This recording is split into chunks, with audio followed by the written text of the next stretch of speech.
The Zonal Puzzle. What is a zone and where does it fit in NA service? This is a presentation by the Multi-Zonal Video Tools Workgroup in 2023. This presentation is a little over 9 minutes in length. Stick around after to listen to some quotes from our members. This presentation is the result of a project request the Video Tools Workgroup received from the Northeast Zonal Forum Fellowship Development Committee. The project request was based in a desire to help the local fellowship better understand what a zone is and where it fits in NA service. The resulting presentation is based on information gathered by the Video Tools Workgroup. We interviewed members active in most of the zones of the world to gather perspectives and find common themes. We hope that this presentation helps members come to a better common understanding of what a zonal forum is in Narcotics Anonymous and where it fits in our service. This is not intended to be a definitive final word on the topic. Now let's take a quick look at the history of zones. In 1984, the first European Service Conference of NA was held in Dublin. This event was primarily a celebration of recovery, with some time set aside for informal reports from attending communities. This sharing of experience and information between communities outside of areas, regions, or world appears to be the earliest seed of zonal forums. Then in 1987, the first zonal forum met in the US, the Midwest Zonal Forum. From 1990 to 1993, 10 more zones formed around the world, starting with the Canadian Assembly. During that time, at the 1992 World Service Conference, a motion was made by Spain, seconded by San Diego Imperial, and passed that stated, "The World Service Conference affirms that zonal forums, as service-oriented sharing sessions that provide means by which NA communities can communicate, cooperate, and grow with one another, are valuable components of NA. We support the continued work of the zonal forums that exist today worldwide and encourage any further efforts NA communities may take to support one another." This was the first official recognition of zonal forums as valuable components and part of NA. With the value of zones becoming more apparent at the World Service Conference, they were recommended as an option for seating in 1996, allowed to give reports at the WSC in 1997, and added to the Guide to World Services in 2000. However, it took another 20 years before zonal forums were truly recognized at the WSC. In 2016, a motion passed that allowed zones to send a non-voting participant to the 2018 WSC. Then in 2018, a series of motions passed that allowed zones with 2 or more unseated regions or communities within them to be voting participants at the conference. However, since the conference often votes on matters regarding NA literature and intellectual property, they needed to be added to the FIPT, or Fellowship Intellectual Property Trust, which happened 5 years later in 2023. The result is that zones with 2 or more unseated regions or communities are equal to regions in voting rights and participation at the World Service Conference. With all that said, though, what is a zone?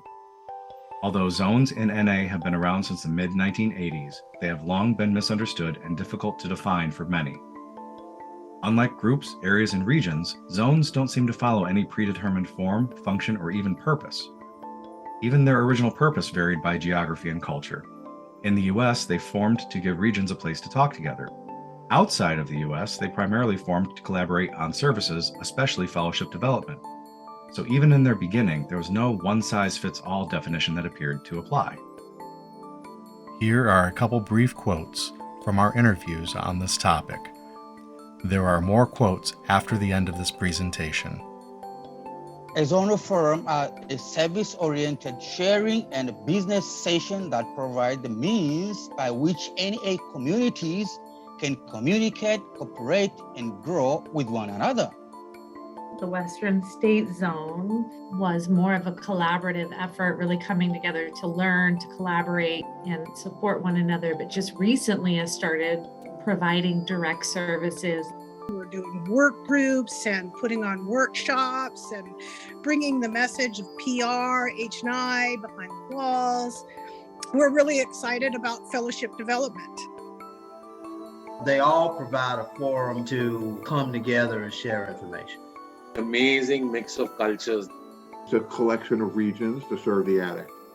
Zone is a group of regions that get together to discuss best practices. Some of the zones have a service structure and they provide services, other zones don't. all up to the member regions what that zone does or doesn't do. It's fostering community. All these different countries and communities and different religions, different languages. In 1992, the Regional Service Representative Workgroup on Zonal Forms came back with this definition: a collection of regions which aggregate based on common needs. The development of a zone is based on the desire of regions within a geographic unit to participate in a forum focused on discussing issues of mutual concern. Development of zones will occur at different and varying rates based upon the needs of the regions within a geographic unit. Factors to consider in the formation of a zone include, but are not limited to, language, economics, geographic factors, etc. A zonal form is focused on supporting the exchange of ideas, sharing of experience, and a networking philosophy. It is in that definition that we find the heart of zonal forms, a collection of regions and communities coming together based on common needs. With common needs being the underlying factor for zone, means that zones by their very definition are not meant to be alike. They are meant to form and evolve based on whatever supports their local regions, geography, communities, and culture best in serving our message. For some zonal forms, this means forming committees or work groups such as fellowship development, public relations, literature translation, hospitals and institutions, additional needs, or technology, to name a few. For some zonal forms, this means connecting unrepresented local communities at the World Service Conference. For all zonal forms, though, it is about being a place where we bring information and resources together to the benefit of local communities. While not all zones have committees or provide what many would consider services, all zones bring together resources greater than any one area or region has, typically in the form of information, knowledge, and experience. The collective experience, strength, hope, and knowledge of all the members in the zone can be utilized to help any area or region. It makes for a rich pool of knowledge from which to mentor and train. Even when a zone provides direct services to a service body or community, such as public relations presentation, the local NA communities are typically provided resources, information, and mentorship, coming away with the ability to be more effective than before. Much like regions, zones are meant to support the effectiveness of our local service bodies and sometimes collaborate on projects that are larger than or outside of their regions. However, because zones operate based on local geographic and cultural needs, unlike regions, they do not have a well-defined and recognizable structure. Underneath it all, zones exist to increase the resources available to their members and communities. They do not exist to duplicate services already provided by areas and regions. They exist to help strengthen the ability for our areas and regions to do what they do most effectively. So what are zonal forms? Information, resources, collaboration, and connection. They are the recognition that no one of us knows as much as all of us together do. That's their role in serving our message, and no two zones are meant to look alike because the needs of their local communities will not be exactly alike. At the time of this presentation, there are 15 zones in Narcotics Anonymous. They are the Canadian Assembly, Western States Zonal Forum, Rocky Mountain Zonal Forum, Plains States Zonal Forum, Midwest Zonal Forum, Northeast Zonal Forum, Autonomy Zonal Forum, Southeast Zonal Forum, Southern Zonal Forum, Latin American Zonal Forum, Brazilian Zonal Forum, African Zonal Forum, European Delegates Meeting, Russian Zonal Forum, and Asia Pacific Forum. 8 of those are in the US, 7 are outside of the US. Here's a quick overview of the zones of the world as of January 2023. This shows when they formed and how many seated or unceded regions or communities they contain. There were regions seated at the 2023 World Service Conference, so some of the numbers may have changed. Please pause here if you want to read more. This is a current snapshot of the work that the zones around the world are doing as of January 2023. Again, pause here if you'd like to read in more detail. For more information about zones, please go to na.org/zones. That's na.org/zones. Thank you for taking the time to watch this, and we hope that you have come away with a better understanding of what zonal forums are and where they fit in the service of Narcotics Anonymous. Stick around for some more in-depth quotes from the interviews with our members from the different zones. The Canadian Assembly is we're a national bilingual service committee, and we're comprised of 5 NA regions in Canada. We are consensus-based decision-making. We do environmental scanning, we do strategic planning, and out of the strategic planning comes our project work groups, and some of those project work groups become our routine services. Like we have routine services would be our national toll-free phone line, our national website, bilingual.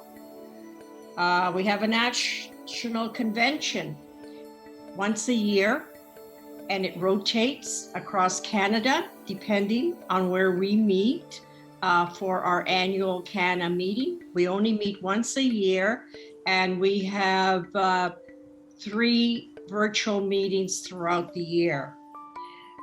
We deliver workshops during that convention weekend to that local fellowship. We do translations. Right now we have Northern Cree, we have Inuktitut, and we're looking to do Blackfoot. For public relations, we're contacting national agencies like Corrections Canada, Health Canada, members of Parliament, Canadian Society of Addiction Medicine, treatment centers. And we also do public service announcements. They are aired once a year on one of our national television stations, and they're also aired on one of our community stations. That is for free for the Aboriginal People Television Network. We do French translations of all our documents. To me, what really defines the APF is the amazing mix of cultures that we have. And all these different countries and communities in the middle with different religions, different languages. I think we speak about 20 languages in the APF. But that's what really is interesting about this zone. And then we have Hawaii, which is, and so this is the diversity that we have of race, culture, and language, right? That's the first thing. The second thing is the diversity in terms of NA communities. So you have really old NA communities like Hawaii, Australia, Japan, and India. And you have really young NA communities like the Maldives, which had meetings maybe 8-10 years ago. They stopped, but they've just started 2.5 years ago again. Cambodia, they have one meeting in one place. So you have these really nascent communities which are just starting out. Some don't even have an area service committee. And then you have these developed regions like, Australia, Japan, India, and the like. Empezar, son 28 regiones o comunidades, 26 regiones y 2 áreas de habla hispanas de Estados Unidos. Okay, so we have right now 28 communities gathered in our zonal forum, where we have 21 countries, and 2 of them are located in the US from the Spanish-speaking communities. Tenemos 7 grupos de trabajo, uno de relaciones públicas. Si quieres, ve nombrando uno por uno, Oscar. We have 7 work groups in our zonal forum. One of them is PR. Desarrollo de la confraternidad 2. Fellowship development. Internet work group. Infolatinas, que es nuestra revista semestral de Latinoamérica. There's a magazine that we publish that is called Infolatinas. Okay. That's another work group. El comité de revisiones y traducciones. We have our local translation committee. Tenemos el grupo de trabajo de procedimientos que se encarga de revisar las guías, actualizarlas, todo. We have our work group that is in charge of procedures. Y tenemos el de la Convención Latinoamericana, CLANA, de Narcóticos Anónimos. And we have the committee that is in charge of the Latin American Convention. Y cerraría con esto, a esa persona dándole esta información, que el foro zonal, nosotros tenemos, después del inglés, el único idioma que tiene toda la literatura traducida, todos los artículos, los productos de literatura que hay en el mundo, que están traducidos, el único idioma de los más de 90 que hablamos en NA del mundo es el español. Y eso es mucho gracias al esfuerzo de los servicios mundiales y el Foro Zonal Latinoamericano en conjunto, para las personas que dicen a veces que los foros no hacen nada, ¿no? Esa es la información básica que le daría a alguien que me pregunte qué es el Foro Zonal Latinoamericano. Todo esto que te dije ahorita. And somebody asked me about the Zonal Forum that I'm in, I would tell them as well that something very important is that Spanish is one of the languages that we have all the literature translated from English. And I know that we have more than 90 languages in NA that we speak the NA language, but Spanish is one of the ones that have every article, everything translated into Spanish. And that's thanks to an effort from the World Service, but also from our local translation committee. When we meet, we typically discuss best practices. We don't have a service structure. We don't have a treasury. We don't have any officers. We just elected our first trusted servants to attend the meeting of the zones and the U.S. zones collaboration. So that's our first step at any elected positions in the zone. Our zone is very simple, and we really like it that way. You know, we realize that there's more that we could do, and we had a discussion a few years ago on whether we're falling behind or not, and we decided that we weren't. That we liked it the way it is.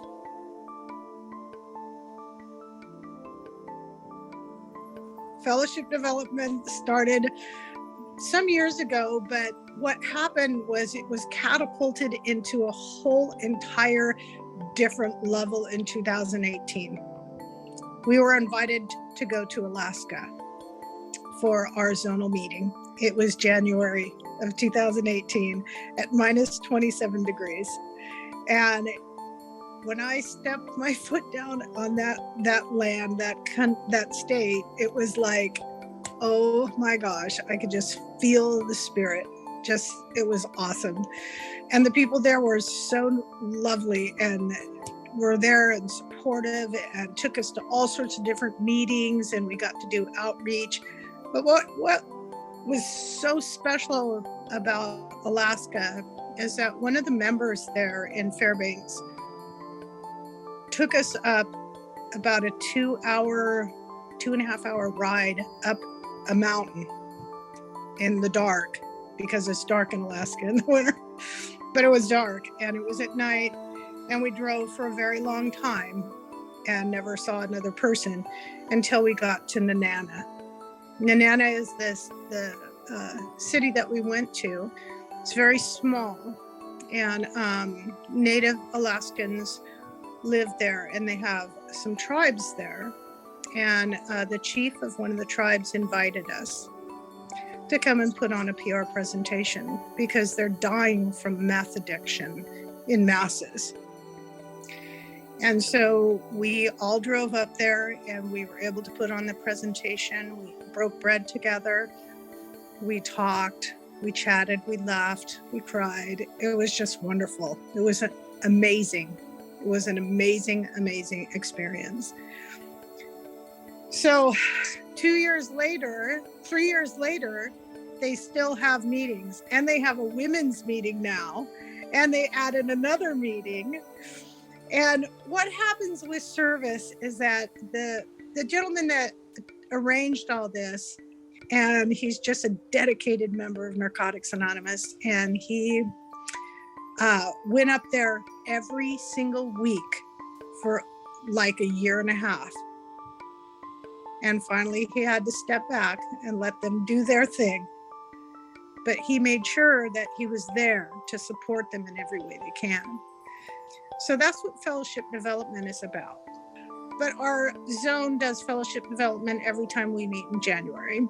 And there was one instance where we went to this little tiny meeting that was kind of dying out in the outskirts in San Diego. And we drove quite a ways. And here we are with 28 of us. And they have about 6 people there, and we just flooded their meeting, and we just had the best time. And a few more people showed up because they found out we were going to be there, and it was just a wonderful meeting. And we brought the message of Narcotics Anonymous and the strength of Narcotics Anonymous as unity, and it was just awesome. And they thanked us, and we had cake, and it was just a wonderful experience.